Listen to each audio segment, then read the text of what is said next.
The Joe Rogan Experience. Are you anticipating seeing like a lot of freaky things come out of China? Yes. Whoa. You said that very quick. Yeah, no, it's true. I spend a lot of time in China. And this, it's a different. I mean, the thing with China has this great ancient civilization, but they destroyed their own civilization in the Great Leap Forward and the Cultural Revolution. They burned their books. They smashed their own historic relics.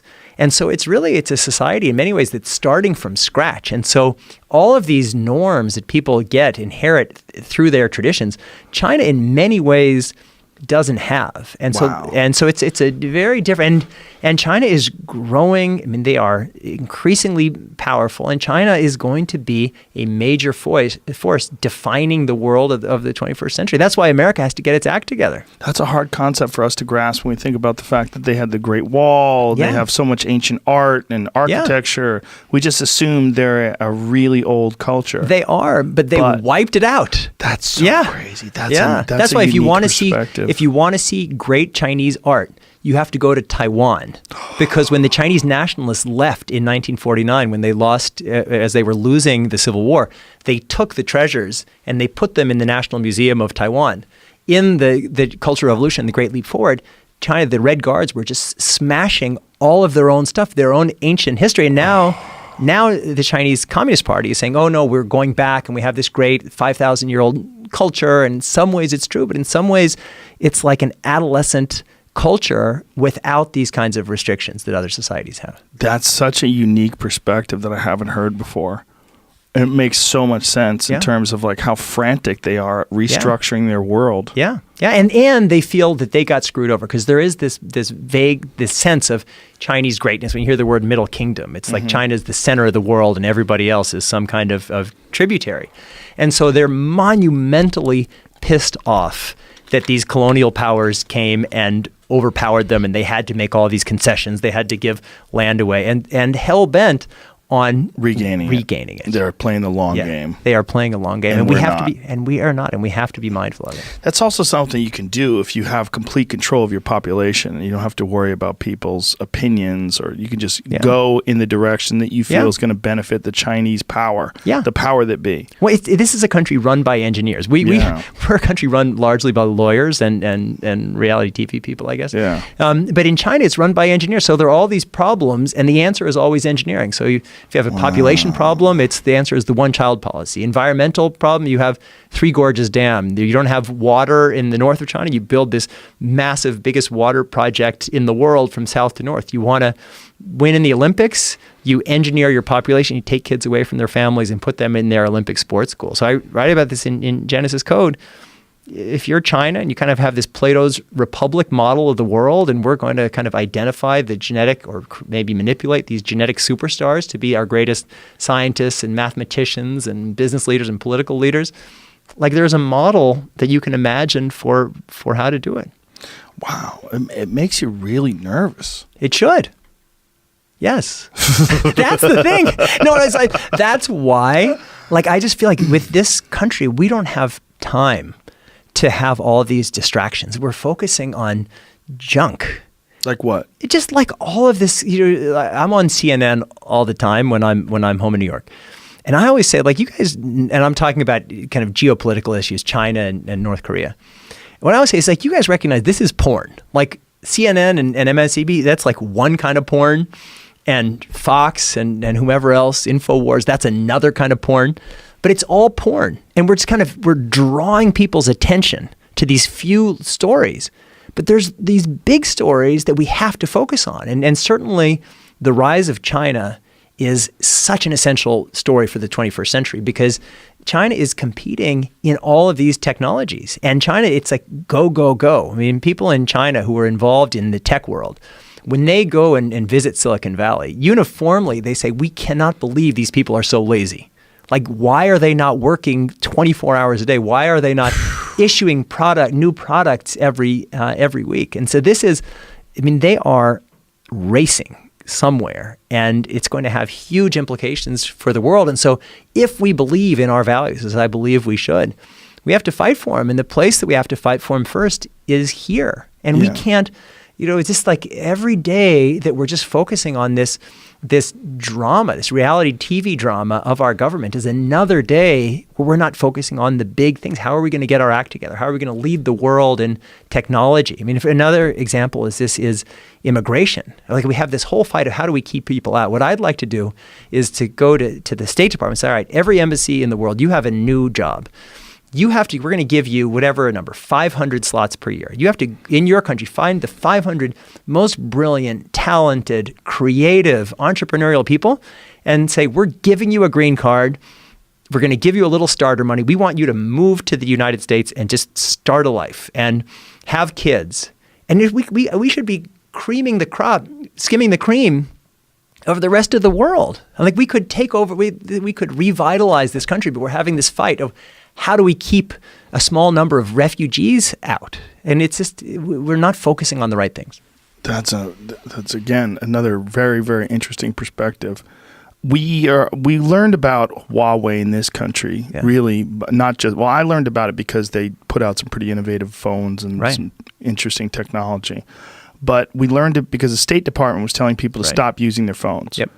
Do you think that is trying to stifle the competition, because the market share that they have, if they do really have the number 2 selling cell phones in the world now, that's not from America. America's largely out of that conversation. Right. And if they were in America, they would probably dominate in America as well. Because they're cheaper. Yeah, and they're really good. Yeah. I mean, their phones are insane. The cameras in their phones are off the charts. Yep. They put some video of the zoom capability of their newest phone, and people were calling bullshit. There's no way, that's not even possible. But it turned out it was true. Yeah. It really can zoom like a super expensive telephoto lens. Sure. Yeah. So Huawei, it's a complicated story. For sure, the founder of Huawei is a former Chinese military officer. For sure. In the early stages of their company, they straight out stole lots of source code from companies like Cisco. For sure, we should be really worried if Huawei is the sole supplier of the infrastructure that supports 5G all around the world, because the Chinese government would have access to everything. And so that leads us to the question is, one, is there a problem with Huawei itself? But then two is, let's just say, and so I think the answer to that first question is probably yes. But then the question two is, let's just say Huawei is a legit company and they're not totally intimately connected to the Chinese government. Can we trust their relationship with the Chinese government? And the Chinese government has a rule that every one of these companies has, the big Chinese national champion companies, they have a Communist Party cell inside of that company. And so I think that we can't think of big Chinese companies just like we think of companies here. We have to think of them as quasi-state actors. And that's why this fight that's happening right now is so important. And that's why, like, when China is out investing in different parts of the world, including Africa, their companies are kind of acting like arms of the government. I mean, they're making all kinds of investments that don't really make sense if you just see, well, this is a company doing something. If you say that this is a company with backing by the state that's fulfilling a function that supports the state, it's a very different model. So I am actually quite concerned about Huawei, and I'm not a fan of everything that this administration is doing. But I think on China, it's important that we need to stand up, and I think pushing back on Huawei is the right thing to do.